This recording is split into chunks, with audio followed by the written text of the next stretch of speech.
What's up, fam? Thank y'all once again for tuning in. And as always, like, share, comment, subscribe to the channel. And when you subscribe, make sure you hit that notification bell so that every time I drop a video, you will be notified. Today, I want to bring you guys another feel-good, positive story out of our community.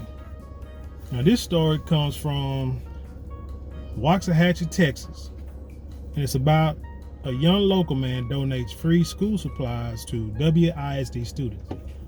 Now, I got the story out of the Waxahachie newspaper called The Daily Light, and it says here that the young man name is Javion Anderson. He's a 2017 graduate of the Dallas Cannon Academy. Now, the story states that, well, his mom says that Javion was always a good kid, but you know, as you get older, junior high, high school, you know how fellas, you know how we start to feel ourselves, trying to find ourselves, you know, trying to grow up, trying to become men. And a lot of times we make, you know, choices that when we get older, we see might or not have been too smart or too safe, you know. But I mean, it's, to me, it's just a part of growing up, a part of the maturation process, if you will. And it seems here that, like his mom said, that he may have had a hiccup or two in high school. So I think his last year, he went from Waxahachie High School and transferred to the Dallas Cannon Academy to, you know, help him get back on his feet, help him get back on track. I mean, and they say here he graduated. So they say in 2020 he came up with the idea to help the local school kids. You know, also the story also says that he was always, like I said, a good kid, always wanted to help people, other people in the community. So this is one way that he felt he can do it. And so he said his idea was to donate school supplies for the 2021-2022 school year, for this upcoming school year.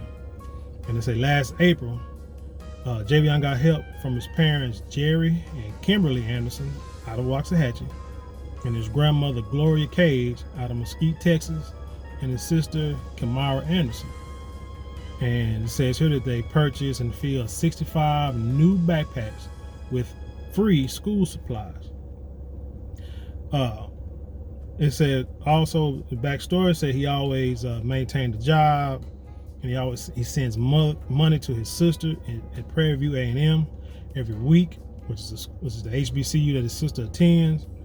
And it says he helps other family members as well. Now, Javion's job that he currently has, or said he had for maybe the last year or two, he's a wind turbine technician. Now, I looked this job up, and it said the average salary of a wind turbine technician is $51,000. So it's like anywhere from 30,000 on up to maybe 70,000 to 80,000. So he's making pretty decent money, decent career, blue collar work. Nothing wrong with that. As a matter of fact, a lot of times I've stated in other videos that really may be the key to getting men to be men again. A lot of men, you know, because like I stated before, in history, men have been thought of, or the role of a man is to work. Always work with your hands, you know, being able to build, fix, repair, whatever the case may be. Work on something. Get out there in the workforce, do something with your hands you can do for the rest of your life. And that's what the men did. You know, most women, like I said, was, you know, pushed more towards the office job, you know, more of the jobs that needed like college degrees. And so that was kind of how things went. But as time went on, you know that a lot of these high schools in this country have taken away all the trade jobs, all the trade classes and skills. So now you trying to reprogram the men to basically go more towards something that was more geared towards women. And I mean, there's nothing wrong with going to college, because like I said, I did, got me a degree and living off of it right now. But I mean, everyone is not geared for college, men or women. Everyone is not geared for college. A lot of people need to have, jobs working with their hands, or working out in the community, or providing a service that don't necessarily require for you to go to, a 4-year or 2-year institution or what have you. You can go to a trade school. But again, like I was saying, a lot of these trade school classes were taken out of high school, so it kind of leaves a lot of guys in limbo. And it's, I don't know. I think, like I said, this here is a good example. Young man has found a trade. He said he enjoys doing it, and he helps his sister while she's at Prairie View A&M. That's another thing that was always a way to do things, especially in our communities.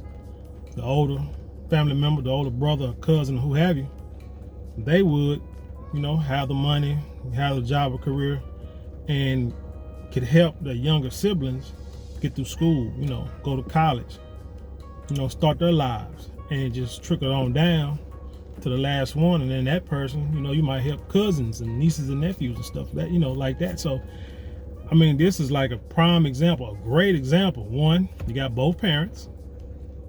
Two, you got a guy who kind of slipped up, but still, was determined to do right, to be right, make some of himself.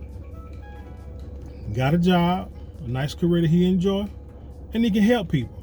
Man, to me, that's a perfect example. I don't know if you want to call it the American dream, the Aboriginal dream. I don't know what you want to call it, but I believe, this is an example that we all need to follow. But back to the story. It said that Brother Javion sent his grandmother $800 to buy school supplies. And her and his sister went, bought the school supplies. Now the mother, I believe the mother and the sister, posted on Facebook that they were going to do a giveaway.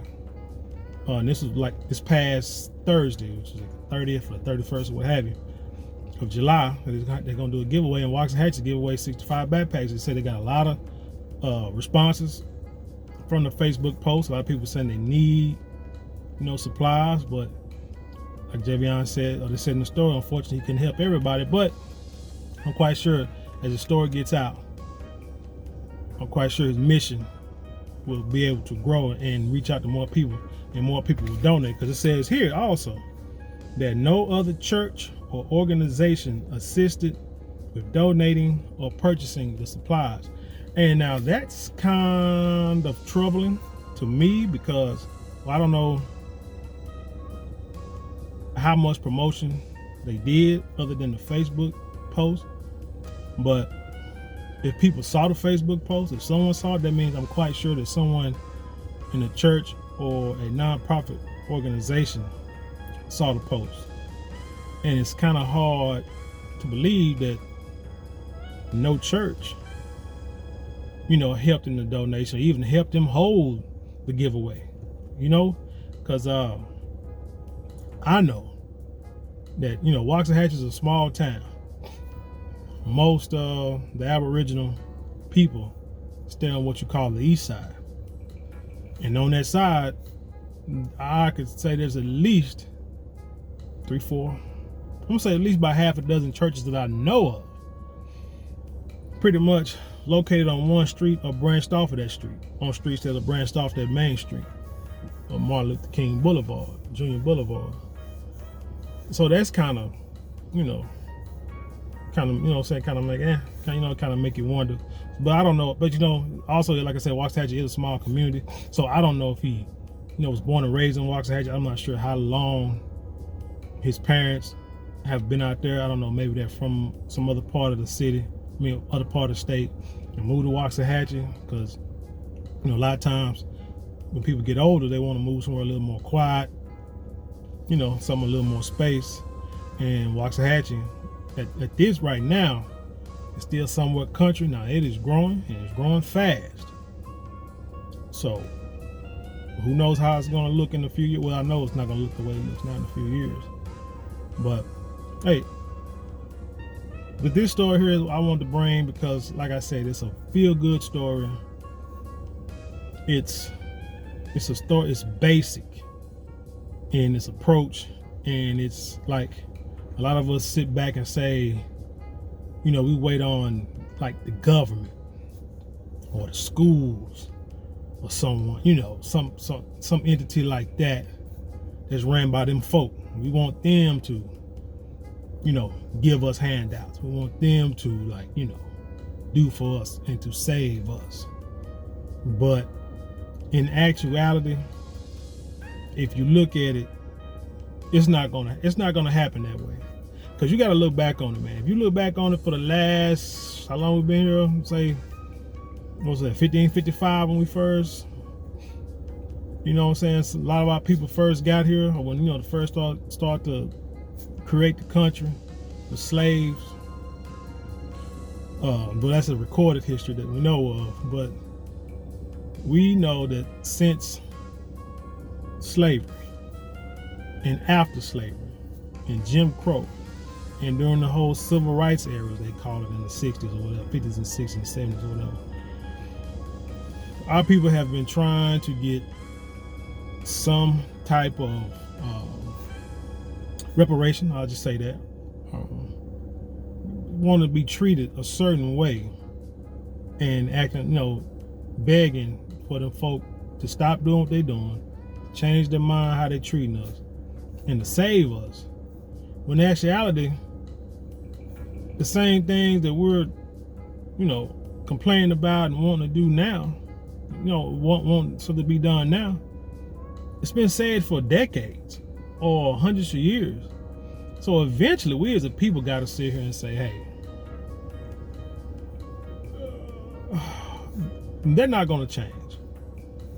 So it's time for us to change. We got to go back to doing for ourselves. You know, there's a lot of prosperous towns, Aboriginal towns in the history of this country.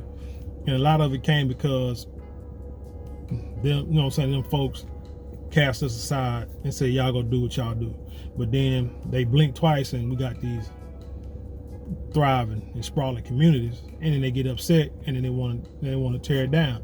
Well, okay, well, we got to get back to that point where I got to understand, look, man, these folks ain't doing for us and they ain't gonna do for us, so why don't we just go ahead and do for ourselves? And this brother's a prime example.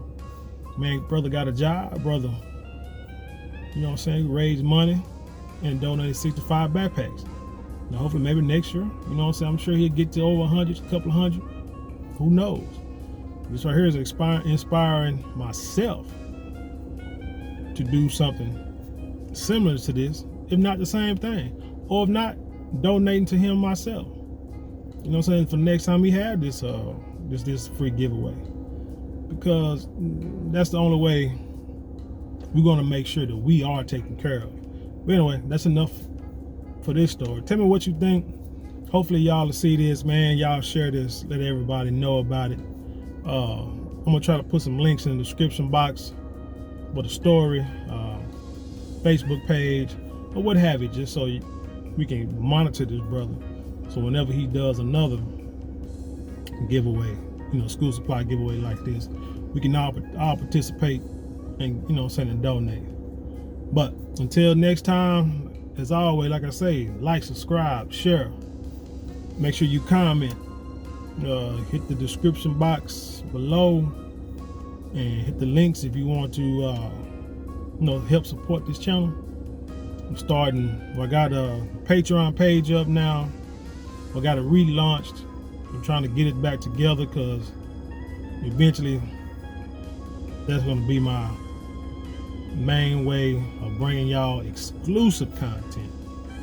Right now, you know, doing these videos that hopefully everybody in general like, but eventually once I bring content from like interviews or talk about, you know, bring you stories or teachings that I feel, you know, that are pretty valuable, it's gonna be exclusive on my Patreon page. Anyway, until next time, everybody, peace.